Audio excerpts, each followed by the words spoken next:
Sa bisperas ng kanyang kaarawan, naglibot si dating Pangulong Joseph Estrada sa ilang lugar sa Maynila at namigay ng mga delata at bigas. Sinagot din niya mga tanong kung maagang pangampanya ba ito para sa eleksyon. Saksi si Sandra Aguinaldo. Wala, hindi ko pa iniisip yun. Pag-iisipan ko. Hindi ko. Wala pa raw desisyon si dating Pangulong Joseph Estrada kung tatakbo ba siyang mayor ng Maynila.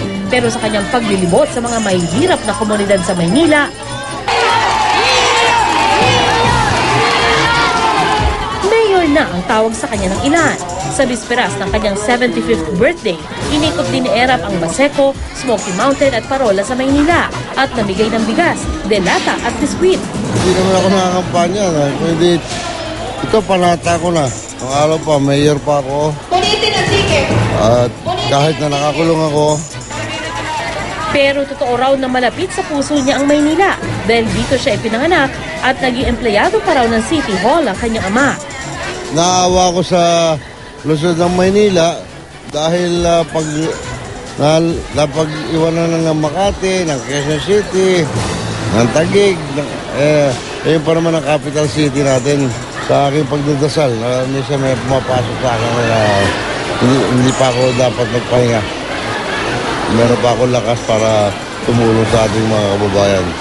Kilalang taga Green Hills si Erap at naging mayor pa nga ng San Juan.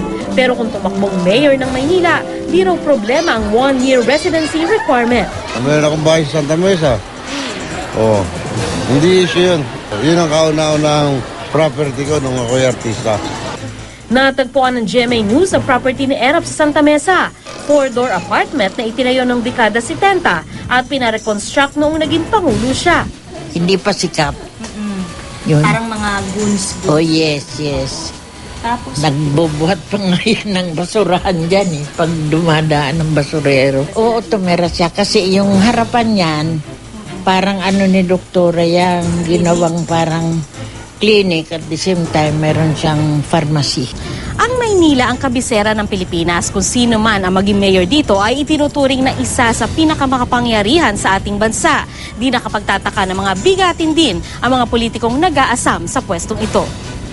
Kasama ni Erap sa kanyang paglilibot ang mga kaalyado na sina Valenzuela City Mayor Sherwin Gatchalian at dating Senate President Ernesto Maceda, na kapwa pinakilala niyang tatakbo sa pagkasenador sa 2013.